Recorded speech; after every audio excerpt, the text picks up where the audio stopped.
Supreme court ने केंद्र सरकार से चुनाव आयुक्त अरुण गोयल की नियुक्ति से जुड़ी फाइल 24 नवंबर को पेश करने को कहा है। मुख्य चुनाव आयुक्त और चुनाव आयुक्तों की नियुक्ति को ज्यादा पारदर्शी बनाए जाने की मांग पर सुनवाई करते हुए कोर्ट ने यह निर्देश दिया है।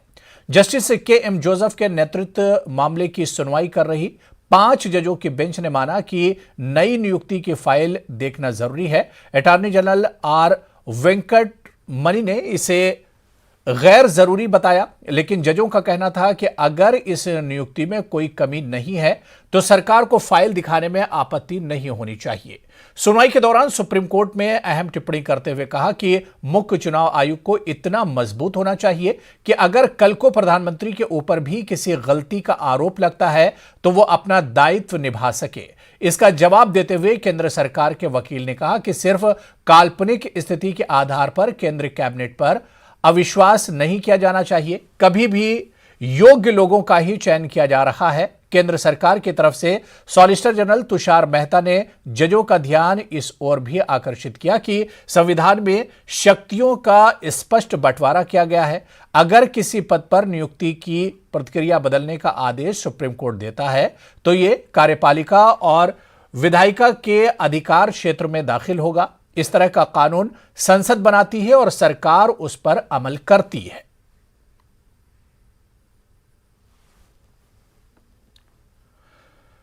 पीएम नरेंद्र मोदी ने गुजरात के दोहात जिले में चुनावी रैली करते हुए कांग्रेस पर निशाना साधा। नरेंद्र मोदी ने कांग्रेस पर कटाक्ष करते हुए कहा कि कांग्रेस ने राष्ट्रपति चुनाव में उम्मीदवार उतारकर हमारे नामित आदिवासी महिला को हराने की कोशिश की।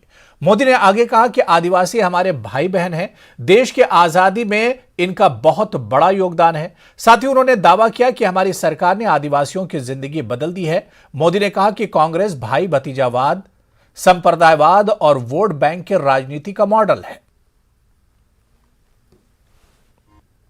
एक आदिवासी बहन ने राष्ट्रपतिना उम्मीदवार बनाया तो એમને ટેકો આપવામાં તમારા પેટમાં શું દુખતું હતું ભાઈ?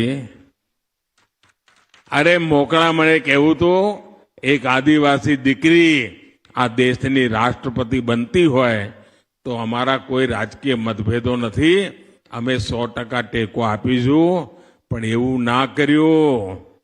આપણા રાષ્ટ્રપતિના ઉમેદવાર આદિવાસી બહેનની સામે એમણે આ ઉમેદવાર ઉભો રાખ્યો। એમને હરાવવા માટે આકાશ પાતાળ એક કર્યો, પણ અમારા આદિવાસી ભાઈઓ બહેનોના આશીર્વાદ હતા કે અમારી એક આદિવાસી બહેન દેશની પહેલી રાષ્ટ્રપતિ બની અને તમારા આશીર્વાદથી આ પુણ્ય કાર્ય કરવાનો અમને ભાજપવાળાને અવસર મળ્યો। આ કોંગ્રેસની સંસ્કૃતિ છે, પોતે તો કરે નહીં, બીજાને કરવા દે નહીં, અને જો કરવા માંડે तो आड़ा उतरे खाड़ा करे। आ कांग्रेस वाळानो स्वभाव छे।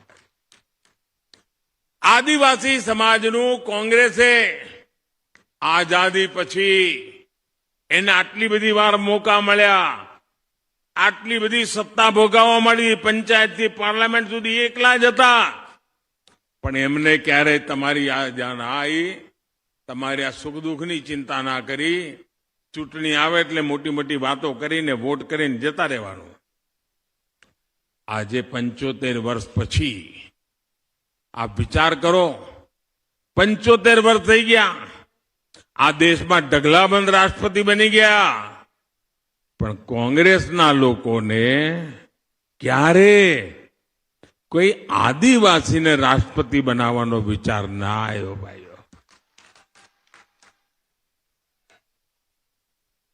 आ भारतीय जनता पार्टी है जेने पहली बार देश में आदिवासी राष्ट्रपति अने एमां पण महिला आदिवासी राष्ट्रपति बनावीने दुनियानी अंदर एक संदेश आप्यो छे। कांग्रेस नेता राहुल गांधी पर असम के मुख्यमंत्री हेमंत बिस्वा की एक टिप्पणी विवादों में आ गई है। कांग्रेस ने इस पर तीखी प्रतिक्रिया दी है। हेमंत बिस्वा ने राहुल गांधी की दाढ़ी की तुलना इराक के तानाशाह रहे सद्दाम हुसैन से कर दी थी। गुजरात में एक रैली में उन्होंने राहुल पर कटाक्ष करते हुए कहा कि आपका चेहरा सद्दाम हुसैन जैसा क्यों होता जा रहा है। हेमंत के इस बयान पर कांग्रेस के नेताओं ने तीखी प्रतिक्रिया दी है। दिग्विजय सिंह ने कहा कि ये वही व्यक्ति है जो कांग्रेस नेताओं का पैर पकड़ता था, उनको शर्म आनी चाहिए। आज वो जो भी है कांग्रेस की वजह से है। कांग्रेस नेता संदीप दीक्षित ने कहा कि इनका बयान सुनकर बीजेपी पर हंसने का मन होता है। कभी नहीं सोचा था कि ये लोग इतने नीचे गिरेंगे। वहीं अलकलामा ने कहा कि अच्छा हुआ जब हेमंता बिस्वा राहुल गांधी से मिलने गए थे तो राहुल ने हेमंता की बजाय अपने वफादार कुत्ते को ज्यादा तरजीह दी थी। राहुल जी का चेहरा मैं हर बार बोलता हूं, भाई आप भारत जोड़ो यात्रा किया है, आपका चेहरा का थोड़ा चेंज हुआ है। अगर आपको चेहरा ही बनाना है, जवाहरलाल नेहरू जैसा बनाइए, आपका नाना था। आप कम से कम गांधी जी का चेहरा बनाइए।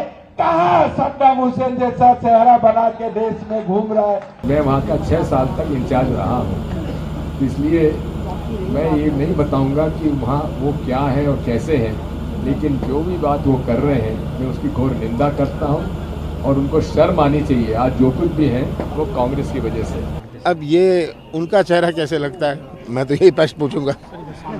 राहुल गांधी कैसे दिख रहे हैं, क्या कर रहे हैं, ये देश देख रहा है। भारत जोड़ने निकले हैं और आज असम से लेकर राजधानी दिल्ली में आकर मात्र जहर उगलने का काम, नफरत के बीज बो रहे हैं।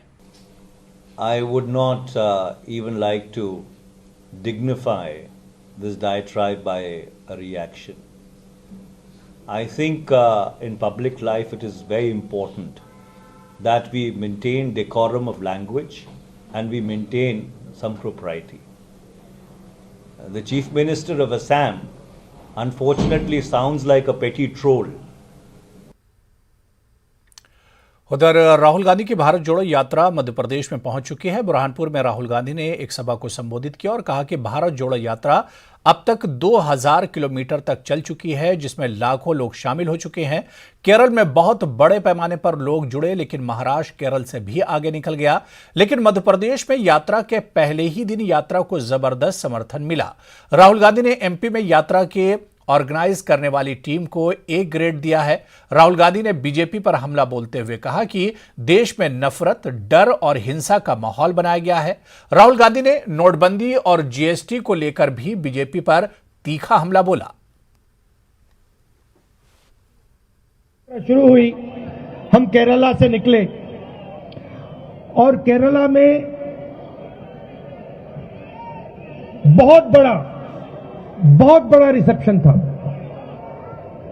और जब मैं केरला से निकल रहा था, मैंने सोचा कि भाई अब केरला को कोई हरा नहीं सकता। मतलब लाखों लोग निकल गए। और फिर मैं महाराष्ट्र पहुंचा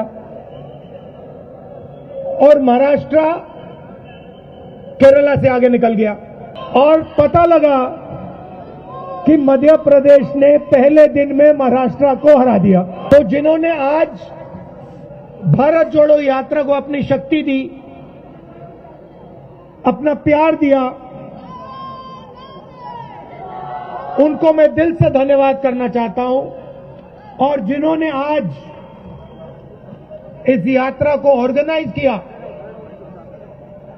उनका भी मैं दिल से धन्यवाद करना चाहता हूं।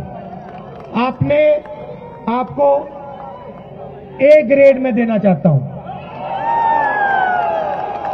सारे कांग्रेस के कार्यकर्ताओं को, कांग्रेस के नेताओं को और खास तौर से जो हमारी मध्य प्रदेश की जनता है, आपको मैं दिल से धन्यवाद करता हूं।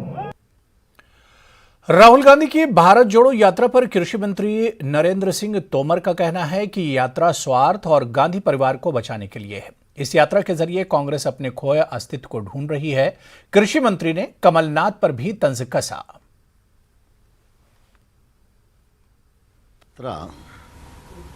पूरे देश में अपनी प्रासंगिकता को खो चुकी है।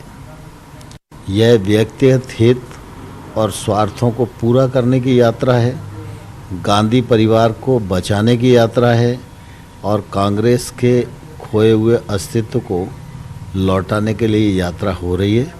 देश की जनता में इस यात्रा के प्रति न तो कोई रुचि है, ना ही कोई समर्थन है।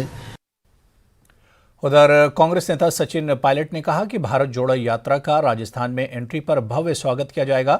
उन्होंने कहा कि भारत जोड़ो यात्रा की कामयाबी से अब भाजपा परेशान हो रही है, इसलिए वो तरह तरह के हथकंडों का इस्तेमाल कर रही है। वहीं राहुल गांधी की भारत जोड़ो यात्रा के राजस्थान में प्रवेश की तैयारियों को लेकर प्रदेश कांग्रेस मुख्यालय में हाई लेवल की मीटिंग हुई। राहुल गांधी की भारत जोड़ो यात्रा 3 दिसंबर को यात्रा राजस्थान में आएगी। राजस्थान में यात्रा करीब 521 किलोमीटर की होगी, जो 21 दिन में पूरी होगी। जनता के बीच में लाखों लोगों के साथ मिलते हुए भारत की यात्रा उससे एक अनूठा संदेश और राजस्थान क्योंकि पहला वो राज्य होगा जहाँ पर कांग्रेस की सरकार है, यहाँ पर जब आएंगे तो उनका बहुत अद्भुत स्वागत होगा और एक ऐतिहासिक यात्रा का मोबाइल रहेंगे। लगभग 15 से 18 दिन रहेगी। एग्जैक्ट जो तिथि जब वो प्रवेश करेगी उसका निर्णय लिया नहीं गया, बहुत जल्द उसको निर्णय लिया जाएगा। लेकिन 3 से 6 के बीच में यात्रा का आना राजस्थान में तय है। अभी हमने एक मीटिंग करी है जो स्टेट लेवल कमेटी बनी है, इसमें सभी लोगों ने चर्चा करी है, अपने विचारों को रखा है, सब उत्साहित हैं और एक बड़ी रैली अलवर जिले में हम लोग करेंगे क्योंकि अगले साल चुनाव राजस्थान के अंदर है, इस लिहाज से बहुत महत्वपूर्ण है। मैं समझता हूँ कि राहुल जी की यात्रा को लेकर सब लोग एकजुटता से काम कर रहे हैं और राजस्थान के अंदर विशेष रूप से सभी कार्यकर्ता और आमजन भी, क्योंकि ये यात्रा कोई पॉलिटिकल यात्रा नहीं है लेकिन लोगों को जोड़ने की है। जो देश में लाचारी है, महंगाई है, बेरोजगारी है, किसानों की जो पीड़ा हो रही है, उस सब का जवाब मांगना, लोगों को जोड़ना, प्रेम, सद्भावना, प्यार मोहब्बत की बात करना और लोगों के बीच में जाकर उनकी बातों को सुनना। जो भाजपा का नेतृत्व करता नहीं है, तो सिर्फ मन की बात और रेडियो में भाषण और विज्ञापन और इश्तिहार की बात करते हैं। राहुल गांधी जी ने एक अनूठी शुरुआत करी है जिसका देश में लोग कहते थे दक्षिण भारत के बाद उत्तरी भारत जब आएंगे तो शायद इम्पैक्ट नहीं पड़ेगा, लेकिन जो रैलियां हो रही हैं महाराष्ट्र में, जो आज मध्य प्रदेश में जो आज एंट्री कर रहे हैं, उसके बाद आप देखिएगा कि बहुत ज़्यादा एक सकारात्मक मैसेज इस यात्रा का जाता है। तो आज खुद भी जा रहा है? मैं आज यात्रा में शामिल हो रहा हूँ। हम सब समय समय पर जाते रहते हैं। मैं पहले तमिलनाडु में था, फिर मैं केरला में गया था और आज मैं मध्य प्रदेश जा रहा हूँ। यात्रा में सब चलते हैं और एक अलग ही माहौल है। आप जब राजस्थान यात्रा आएगी आप खुद एहसास करेंगे कि देखना टेलीविजन में अलग है, लेकिन यात्रा के बीच में लोगों के जो चलना होता है, जो एक प्यार और जो एक जोश का अनुभव होता है, वो अपने आप में बहुत ही एक यूनिक एक्सपीरियंस है। महाराष्ट्र के नेता प्रतिपक्ष आदित्य ठाकरे ने पटना पहुंचकर उप मुख्यमंत्री तेजस्वी यादव से मुलाकात की। 45 मिनट तक चली मुलाकात के बाद दोनों ने एक आड़े मार्ग जाकर सीएम नीतीश कुमार से मुलाकात की। यह मुलाकात बिहार में सियासी चर्चा का विषय बनी हुई है। काफी बार एक दूसरे से बातचीत होती रहती थी। कोविड का काल था तो मुलाकात नहीं हो पाई, लेकिन अभी अगर आप देखें तो उनका कार्य, नीतीश जी का कार्य काफी अच्छे चल रहा है। बिहार में तरक्की होते दिख रही है। हमने सोचा यही कि बातें जो चल रही है मुलाकात भी हो जाए, इसलिए आज तेजस्वी जी से मुलाकात करने आए हैं। नीतीश जी के साथ भी, सीएम साहब के साथ भी मुलाकात हुई। अभी चुनौती जो है संविधान को बचाने की और लोकतंत्र को बचाने की है, और लोकतंत्र और संविधान बचाने के लिए हम लोगों से जो बल होगा वो करेंगे। दिल्ली के बहुचर्चित श्रद्धा हत्याकांड में हर रोज नए खुलासे हो रहे हैं। श्रद्धा की कथित तौर पर उसके लिव इन पार्टनर आफ्ताब अमीन पूनावाला ने मई के महीने में हत्या कर दी थी। अब इस मामले में श्रद्धा वाकर और उनके दोस्त के बीच की कथित चैट का एक स्क्रीनशॉट सामने आया है, जिससे पता चलता है कि 18 मई को जिस दिन हत्या हुई थी उस दिन की शाम तक श्रद्धा सोशल मीडिया पर एक्टिव थी। इससे यह भी अंदाजा लगाया जा रहा है कि श्रद्धा को कहीं ना कहीं यह एहसास हो गया था कि आफ्ताब क्या करने वाला है। श्रद्धा ने इंस्टाग्राम पर एक दोस्त को मैसेज भेजा था जिसमें लिखा था कि यार मुझे कुछ खबर मिली है। स्क्रीनशॉट के अनुसार श्रद्धा ने 18 मई की शाम को 4:30 बजे अपने दोस्त को टेक्स्ट मैसेज भेजा था जिसमें लिखा था कि यार मुझे खबर मिली है, मैं किसी चीज में बहुत बिजी हो गई हूं। उसी दिन शाम को करीब 6:29 पर श्रद्धा के दोस्त ने जवाब दिया क्या खबर है, लेकिन श्रद्धा ने इस टेक्स्ट मैसेज का कोई जवाब नहीं दिया। सुन रहे हैं कि कई सारे व्हाट्सएप के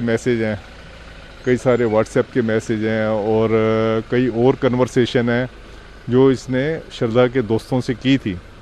तो उन सबको मिला के आप एक अगर कड़ी अच्छी जोड़ लेते हैं जो कि अनब्रेकेबल कड़ी है, तो सजा के लिए वो सफिशिएंट है। बट अगर वो जो हड्डियां का मैच नहीं होती है तो क्या कमजोर पड़ जाएगा? हाँ, अगर देखें हड्डियां मैच नहीं होती हैं फिर तो आप एक यही नहीं प्रूव कर पा रहे ना कि उसका कत्ल हुआ है कि नहीं हुआ। तो हड्डियों का मैच होना ज़रूरी है, बॉडी का मिलना बहुत ज़रूरी होता है। बॉडी अगर मिलती है तो तभी आप ये एक प्रूव कर पाते हो कि उसका मर्डर हुआ है और बॉडी आपने रिकवर की है। वहीं श्रद्धा ने 2020 में मुंबई पुलिस को शिकायत करते हुए एक पत्र लिखा था कि उसका पार्टनर आफ्ताब पूनावाला उसे मारने की धमकी दे रहा है और उसे डर है कि वो उसके टुकड़े टुकड़े कर देगा। पत्र के सामने आने के बाद महाराष्ट्र के उप मुख्यमंत्री देवेंद्र फडणवीस ने कहा कि श्रद्धा ने 2020 में पुलिस में जो शिकायत की थी वो पत्र मैंने देखा है। पत्र में बहुत गंभीर आरोप हैं, कार्रवाई क्यों नहीं की गई, इसकी जांच की जाएगी। उन्होंने कहा कि अगर ऐसे पत्र पर कार्रवाई नहीं होती है तो ऐसी घटनाएं होती हैं। डीसीपी सुहास भावचे के मुताबिक पुलिस को शिकायत मिलने के बाद जांच शुरू की गई थी, लेकिन तभी श्रद्धा ने कहा कि उसे किसी से कोई शिकायत नहीं है, वो अपनी शिकायत वापस ले रही है। बूम नीचे रखो, चेहरा देखने मैंने उसको देखा है, बहुत सीरियस पत्र है, उसके ऊपर क्यों कार्रवाई नहीं हुई इसकी जांच हमको करनी पड़ेगी। मैं किसी पर दोषारोपण नहीं करना चाहता, लेकिन इस प्रकार के पत्रों पर कार्रवाई अगर नहीं हुई तो ऐसी घटनाएं होती है, इसलिए जरूर उसकी जांच की जाएगी। क्या आपको लग रहा है जान बच सकती थी यदि कार्रवाई कर ली? जी बिल्कुल, ऐसा कार्रवाई होती तो शायद जान बच भी जाती।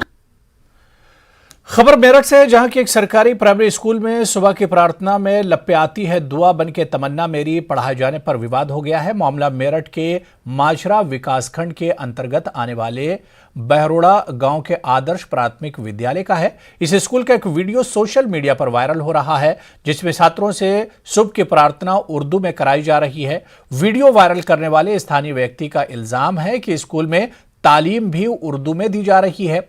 ये वीडियो प्रार्थना में मौजूद किसी शख्स ने अपने मोबाइल से बनाई है, जिसे बाद में सोशल मीडिया पर वायरल कर दिया गया। लोग अब सरकारी स्कूल में धर्म विशेष की प्रार्थना कराए जाने को लेकर सवाल उठा रहे हैं। वीडियो वायरल होने से मामला अधिकारियों के संज्ञान में आने के बाद डीएम ने बीएसए से इस मामले में जांच कराने और नियम अनुसार कार्रवाई करने की बात कही है। देखिए, अभी मेरे संज्ञान में आया जिसमें कुछ वीडियो वायरल का है, जिसमें ये बताया गया है कि उर्दू की प्रार्थना या उर्दू की बुक्स पढ़ाई जा रही है। तो मैंने वो बीएसए को भेजा है और उसमें जांच करवाएंगे और नियमितः जो भी चीज़ अनुमन्य नहीं है, अगर कोई उस चीज़ को करता है तो फिर उसमें उसी हिसाब से कार्रवाई भी की जाएगी। गाजियाबाद थाना नंदग्राम क्षेत्र में 11 वर्षीय बच्ची का अपहरण करके उसकी हत्या कर दी गई थी। पुलिस ने इस मामले का खुलासा किया है। पुलिस ने बच्ची का शव बुलंदशहर के जंगल से बरामद किया है। पुलिस ने इस मामले में 3 आरोपियों को भी गिरफ्तार किया है।